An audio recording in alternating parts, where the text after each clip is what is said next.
Non, moi je suis plutôt très heureuse même en ce moment. Ça n'a pas toujours été le cas du tout. J'en voulais au monde, je m'en voulais à moi. Enfin, tu vois, un peu cliché, mais ça allait pas. Il parle de quoi ce morceau? Il parle encore d'amour. Salut, c'est Iliona dans Click Talk. Let's go. Walk it like I talk it. Walk it like I talk it. You walk it like I talk it. Walk it like I talk it. Hey. Comment ça va, Iliona? Ça va et toi? Ça va très bien. On est très très content de t'accueillir sur ce plateau. Bah, je suis trop contente aussi. Comme je te disais, c'est... Tu connais bien l'émission? Ouais, franchement, je pense que c'est un des formats que je regarde le plus. Cool. Pour ceux qui ne te connaissent pas, tu as 20 ans, tu viens de Bruxelles, tu crées tes morceaux dans ta chambre en pyjama, t'as précisé. Ouais. Tu joues du piano à l'oreille et tu viens de sortir ton premier projet qui s'appelle Tristesse. Donc ma première question, elle est directement en rapport avec ça. Est-ce que tu penses que tu fais plutôt de la musique triste ou est-ce que tu fais de la musique pour réconforter les gens tristes? Je pense que on est loin de la musique joyeuse, mais qu'en effet c'est de la musique pour comprendre sa tristesse, pour la guérir, enfin pour peut-être l'adoucir ou ouais, la réconforter un peu. Toi, t'es pas forcément quelqu'un de triste dans la vie de tous les jours? Non, moi je suis plutôt très heureuse même en ce moment. Ça n'a pas toujours été le cas du tout. Mais je pense que la tristesse, c'est un truc qui fait partie de moi et qui fera toujours partie de moi en fait. Je sais que je suis très émotive, très sensible. Je peux vraiment changer d'humeur pour pas grand-chose, tu vois. Et c'est un truc qu'on a tendance à vouloir étouffer et à vouloir contenir, tu vois, ces émotions, des émotions fortes. On apprend à être discret et tu vois, à être convenable, quoi. Et j'ai besoin d'exprimer ça autrement. Et si j'écrivais pas des chansons, je sais pas, je pleurerais plus ou j'en sais rien. Enfin, tu vois, la tristesse doit sortir à un moment, en tout cas. Et moi, c'est par la musique, quoi. C'est-à-dire que tu le vois un peu comme une thérapie? Ouais, bah, c'est cliché, mais c'est clairement ça, tu vois. C'est hyper cliché, mais je pense que la musique, c'est une thérapie quand tu l'écris et quand tu l'écoutes. Tu vois, il y a plein de gens qui ont besoin d'écouter de la musique joyeuse pour être joyeux ou triste pour être triste. Ou d'écouter Iliona pour être réconfortée. Ouais, ou bien c'est un médicament, quoi. Il y a un morceau qui parle de rupture. C'est le morceau qui a le plus tourné dans ton EP, dans ton projet Tristesse. Ouais. On l'écoute, c'est moins joli. C'est moins joli qu'un tout début, qu'un bouquet de roses, qu'un poème lu. C'est moins joli qu'un mot d'amour que l'on donne sans rien attendre en retour. C'est moins joli qu'un tout début, qu'un bouquet de roses, qu'un poème lu. C'est moins joli qu'un mot d'amour que l'on donne sans rien attendre en retour.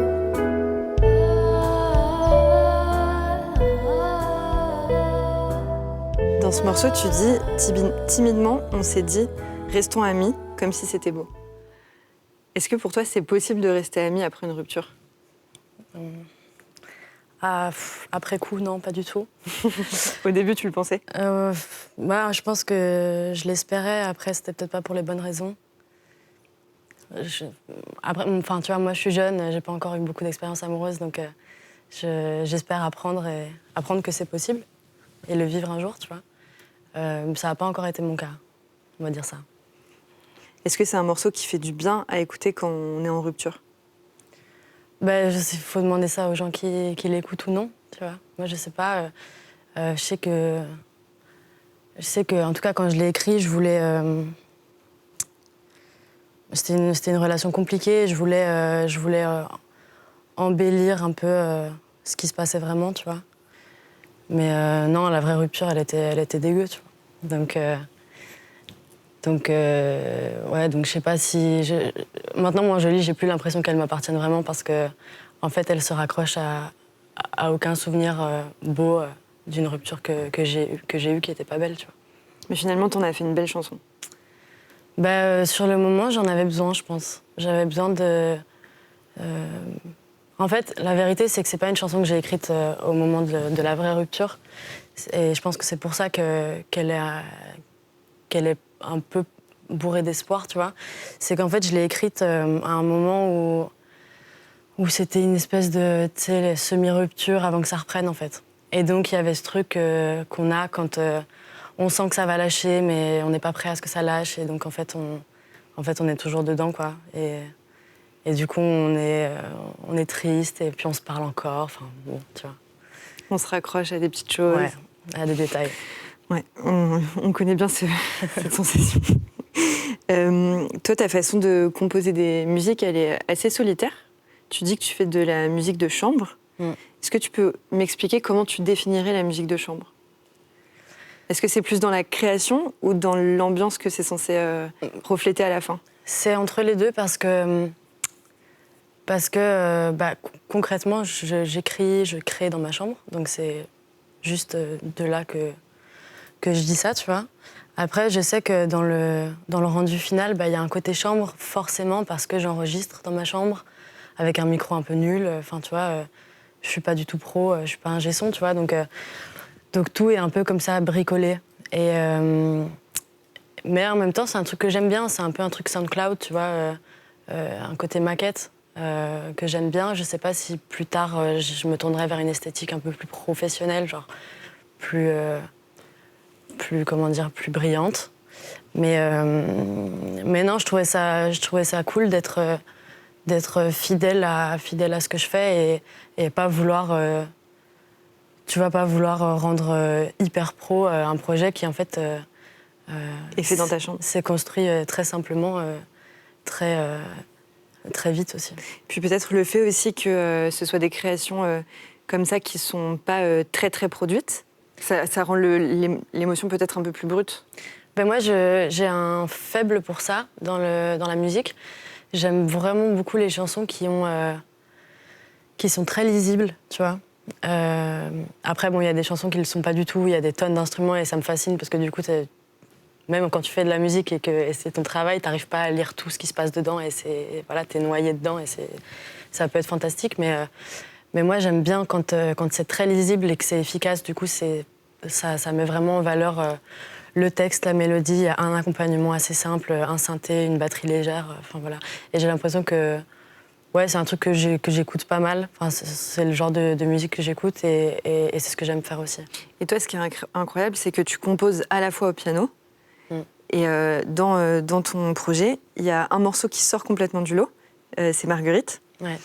Il n'a rien à voir avec le reste. D'ailleurs, tu chantes pas dessus. Non. Ouais. C'est une prod en fait. Pourquoi c'est arrivé comme ça, comme un cheveu sur la soupe ? Comment il est arrivé ce morceau ? En fait, c'est un truc que j'écoute beaucoup et que mon père écoute beaucoup aussi, donc qui a souvent eu à la maison. C'est des soundtracks de films, tu vois. C'est comme ça qu'on dit un soundtrack. Donc des bandes son, quoi, en gros, de films. Vraiment, tu vois, clichés, genre Interstellar et des trucs comme ça. C'est des trucs que tout le monde a écouté, je pense, après avoir vu le film pendant des années, tu vois. C'est un truc qu'on peut continuer à écouter. Et mon père, il écoute grave des trucs un peu électro, comme ça, ambiants, des morceaux de 10 minutes, 20 minutes, enfin, tu vois, des trucs qui font voyager, en fait. Et du coup, moi, c'est un truc que j'écoute et que j'aime beaucoup et que j'aime bien faire parce que c'est une autre manière de raconter une histoire pour moi. Tu soustrais le texte et tu soustrais la voix, même si tu peux utiliser la voix comme instrument sans qu'il y ait de paroles, tu vois. Mais vraiment se concentrer simplement sur de la production musicale, je trouve ça super intéressant et je trouve ça parfois beaucoup plus efficace. Pour moi, Marguerite, tu vois, on me demande ce qu'elle raconte, voilà, je sais pas trop dire, mais je sais qu'elle m'a procuré un truc fort quand je l'ai écrite, quoi, que j'avais envie de l'écouter en voiture, tu vois, à pleine vitesse. Voilà, je pense qu'elle peut du coup offrir plein d'interprétations différentes et c'est hyper intéressant pour les gens qui l'écoutent, quoi. Il y a un autre morceau que j'aime beaucoup, dont je te parle depuis tout à l'heure en off. C'est Reste, et pour moi c'est la version 2021 de Ne me quitte pas de Brel. On écoute un extrait. Reste, reste, reste, reste avec moi, reste, reste, oh reste, non, ne repars pas, reste, reste, oh reste, reste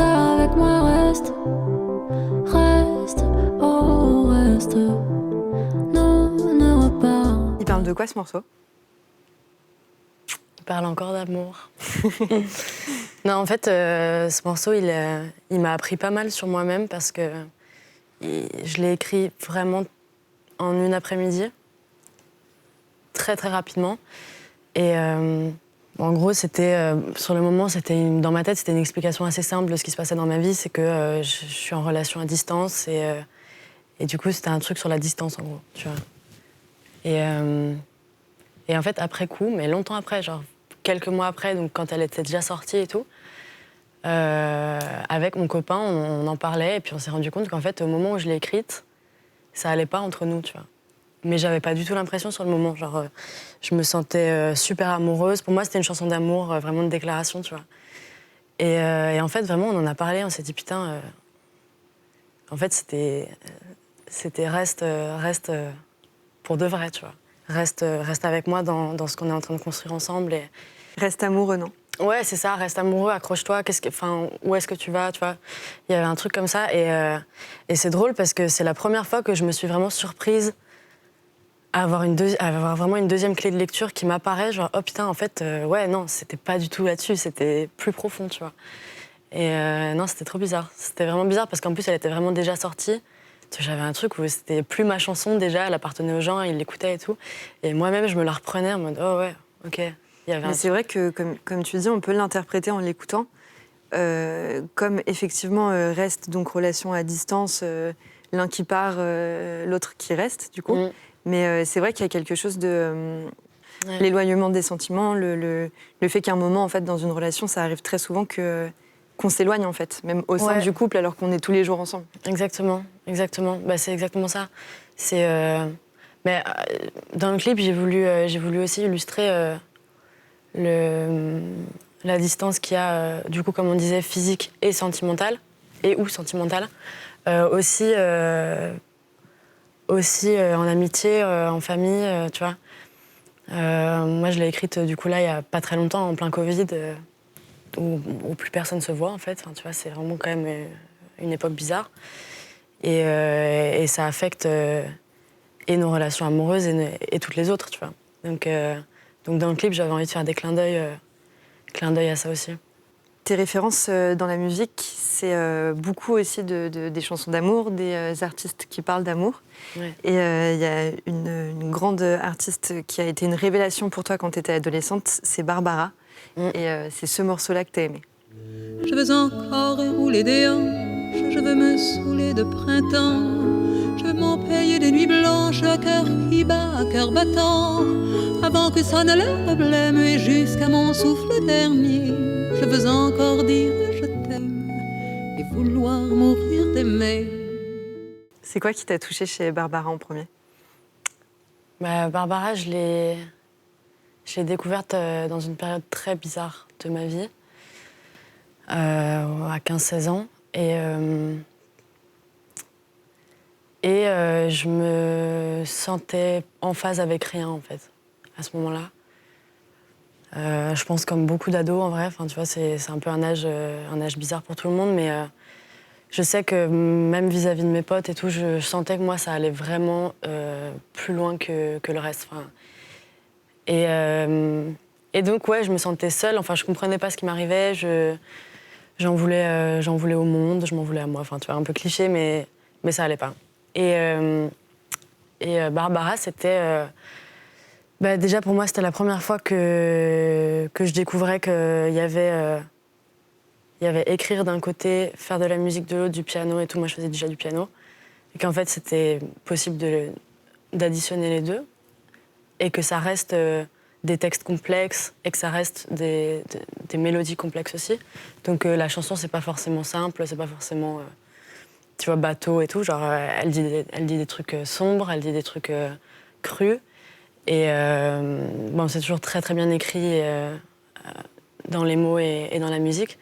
Et non, c'était une espèce de tout où je me disais, OK, elle a fait son truc, quoi. Et elle a imposé ce truc-là qui est, ouais, c'est déprimant pour des gens, tu vois.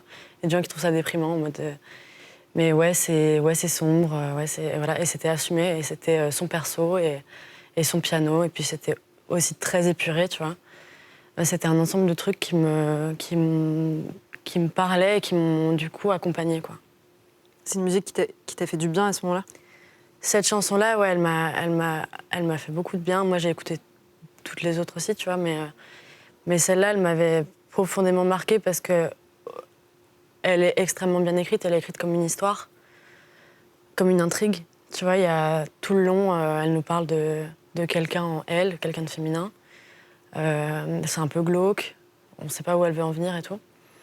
Et puis, bon, bah, le titre, c'est que la finalité, elle part de la solitude et elle a personnifié la solitude, tu vois. Et je trouve ça, je trouve ça super bien écrit, je trouve ça trop beau. Et puis l'espèce de clip live qui est officiel de la chanson sur YouTube, il est bluffant. Je l'ai revu il y a une semaine, ça faisait longtemps que je l'avais pas vu. Et il m'a refrappé.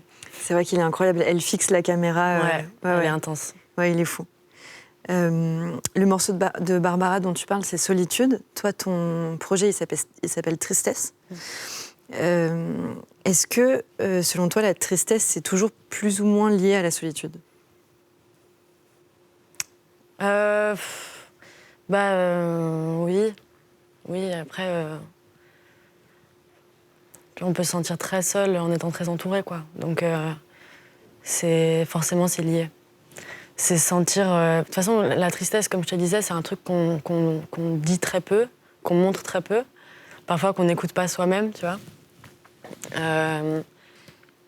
Et par conséquent, c'est un truc qui, quand ça nous arrive, quand on est triste ou quand on a un sentiment qui dénote, on se sent à côté de la plaque, tu vois. Directement, c'est ouais, je me sens pas bien, je vais pas aller à cette soirée, il faut que je sois seule. Enfin, tu vois, il y a un truc où on se replie, quoi. Et donc, ouais, la solitude et la tristesse, je pense, l'un va avec l'autre. Parce qu'en société, c'est aussi très difficile de répondre non à la question « est-ce que ça va bien ?» Bah ouais, clairement. Clairement. Et c'est un peu dommage, en vrai. Toi, en ce moment, ça va? Moi, ça va très bien. Ça va très bien. C'est pas tous les jours, hein. Franchement, ça dépend des jours, mais là, ça va très bien. Et ouais, moi, j'ai pas du tout envie d'arriver avec un message, tu vois. Je suis pas en train de dire ouais, il faut qu'on parle de la tristesse. Enfin, non, je m'en fous, juste j'avais envie de moi faire mes chansons, tu vois. C'est vraiment juste ça. Mais puisqu'on me demande souvent de parler du titre de l'EP, en effet, je trouve ça quand même important de dire qu'il y a une espèce de tabou géant, comme il y a des milliards de tabous en France, en Belgique et tout. Il y a un tabou géant sur le fait de ne pas se sentir bien, de ne pas se sentir en bonne santé mentale, quoi, en gros. Tu vois. Après, le confinement, ça nous a fait quand même beaucoup parler de ça, donc c'est bien. Voilà, surtout en ce moment. C'est ce que j'allais dire, bien, finalement. En ce moment, il y a beaucoup de gens qui disent de plus en plus qu'ils sont tristes. Il y a aussi un rapport direct avec l'isolement et la solitude dont on parlait. Ouais, et ce que je me pose comme question, c'est est-ce que les réseaux, ça nous aide peut-être à nous sentir moins seuls, ou est-ce qu'au contraire, ça a tendance à nous mettre dans une bulle? Toi, comment tu réagis face à ça? Pour moi, c'est les deux. C'est les deux et je vis les deux tous les jours. Parce que, par exemple, de manière très simple, j'ai des potes que je vois très très peu, qui sont dans d'autres villes parfois, bref, que je vois vraiment très peu. Et puis par contre, on s'envoie des vidéos sur Insta tous les jours, tu vois. Et on se voit jamais. Donc s'il y avait pas ça, juste on serait plus potes, enfin on se connaîtrait plus, tu vois. On se manquerait juste. Donc c'est formidable. C'est sûr et certain que c'est formidable. Après, à côté de ça, c'est l'angoisse, tu vois. C'est aussi l'angoisse. Je pense qu'il y a plein de manières de l'utiliser, saine ou moins saine, tu vois.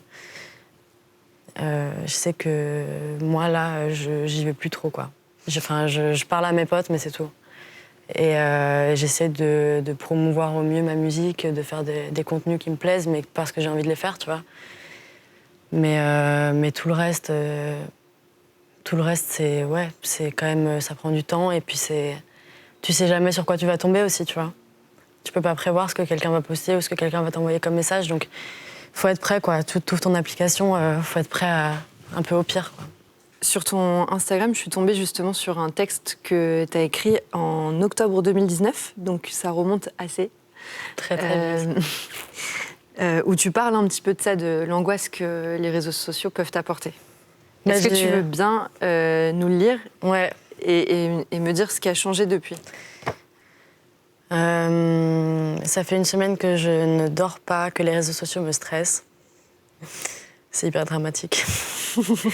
Les nombreux messages de soutien me rassurent, mais toujours me revient la fâcheuse tendance adolescente à me comparer à l'incomparable. Ce sont des montagnes russes dans le cœur et des cadenas dans la tête. Je veux toujours être plus, toujours mieux. Je suis jamais satisfaite et parfois ça donne envie d'arrêter. Mais la musique me colle à la peau et je ne peux m'en débarrasser. C'est théâtral, hein. c'est un peu ado.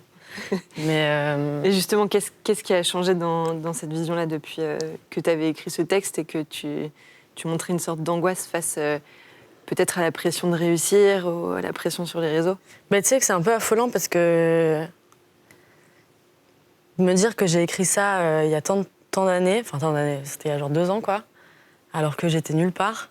Enfin, je faisais déjà de la musique et tout, mais j'étais même pas vraiment en train de sortir mes chansons et tout. C'est quand même assez triste. J'étais déjà dans des angoisses, tu vois, que j'ai toujours aujourd'hui. En vrai, on va pas se mentir, tu vois, mais... Non, en vrai, j'essaie de me protéger mieux, j'apprends à me protéger mieux, j'apprends à mettre mon téléphone de côté. Le problème, c'est quand t'es dans l'ennui, quand t'es enfermé chez toi, justement, c'est facile de perdre des heures là-dessus, tu vois. Et la pression de réussir, en fait, elle m'a beaucoup suivie avant de commencer à sortir mes chansons. Et c'est pour ça que j'ai pris du temps à les sortir aussi. Parce qu'en fait, tant que t'es pas dedans, tant que t'as pas lancé ton plan d'action, entre guillemets, tant que tu te sens pas genre, ok, c'est parti, je peux plus retourner en arrière, l'attente, c'est une espèce de fantasme qu'il y a où tu sais pas comment ça va se dérouler, mais tu sais qu'un jour tu vas devoir le faire, un jour ça sera parti, tu vois. Donc non, je pense que depuis le jour où j'ai sorti ma première chanson, il y a une part de moi qui s'est beaucoup apaisée. T'as eu plus confiance? J'ai eu plus confiance. Et puis surtout, moi, j'ai un truc qui est très bizarre, qui est bizarre, mais qui est quand même assez commun, c'est que je suis très angoissée, et très angoissée par le temps qui passe. Parce que j'ai eu en gros des problèmes de santé assez jeune, vers l'adolescence.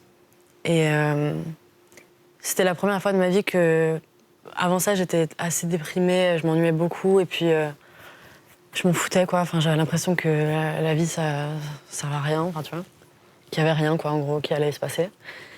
Et à partir de ce moment-là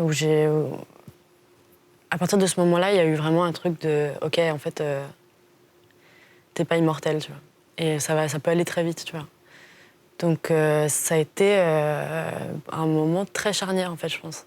Donc finalement, c'est pas tant le fait de se comparer, mais plus la pression de vouloir accomplir quelque chose, quoi. Ouais, c'est complètement ça. C'est en fait, il y a un truc où je veux absolument que mon moi de cette époque-là soit fier de moi aujourd'hui, tu vois. En disant ok, tu l'as fait. Tu voulais le faire, tu l'as fait. Bravo, tu vois. Et aujourd'hui, tu peux te le dire, bravo? Franchement, j'essaye de me le dire. C'est pas facile, tu vois, mais là, j'ai l'impression que j'ai fait 1% de ce que je veux faire, tu vois, mais j'essaye de me le dire, même après des promos comme maintenant, tu vois, de me dire ok, putain, quand même, tu vois, c'est cool. Il y a un morceau dans ton projet qui s'appelle Une autre vie. Et j'ai l'impression que c'est quelque chose qui revient souvent, finalement, après plusieurs écoutes. Il y a comme une sorte d'envie de... Alors peut-être que tu vas me dire absolument pas, mais en tout cas c'est comme ça que je l'ai interprété, mais de peut-être vouloir être quelqu'un d'autre. Est-ce qu'il y a quelque chose comme ça de en gros, si toi t'avais une baguette magique, est-ce que tu changerais les choses? En fait, je pense que ce qui lie tout ça, ce propos-là, c'est qu'il y a un truc dans ma démarche qui me gêne au niveau perso, c'est d'avoir décidé que j'allais accomplir un truc, que j'allais faire des chansons. Tu vois, c'est quand même dans mon entourage, c'est quand même un truc atypique, tu vois. Plein de gens qui m'ont dit ouais, t'es courageuse, t'as décidé de faire ça, c'est courageux, machin. Alors que c'est pas du tout courageux, c'est juste faire des chansons, tu sais. Enfin, c'est quand même assez le rêve, tu vois. Et du coup, franchement, je pense que j'ai une culpabilité de faire ce choix. J'ai une culpabilité par rapport à mes proches, par rapport à ce que ça implique comme stress, tu vois. J'ai l'impression de... Dans ton entourage ? Ouais, dans mon entourage. En vrai, ils sont pas du tout stressés, mais j'ai l'impression que moi, je peux très vite me faire bouffer par mon stress et forcément, du coup, être moins disponible, moins drôle, moins machin, tu vois. Donc, en fait, dans une autre vie, je parle justement d'une autre vie qui est potentielle. C'est pas du tout changer qui je suis, qui je connais, ou changer le cours des événements, tu vois, pas du tout. C'est plutôt trouver un cadre sain. Trouver une stabilité entre la vraie vie et puis ce travail qui est quand même bizarre, quoi, tu vois. C'est ça. C'est déjà la fin de l'interview, Ilona. J'ai plus qu'une dernière question. Donc, on le redit, ton projet il s'appelle Tristesse, il est incroyable et on encourage tout le monde à l'écouter. Mais moi, j'aimerais bien savoir, c'est quoi la chose qui te rend la plus heureuse ?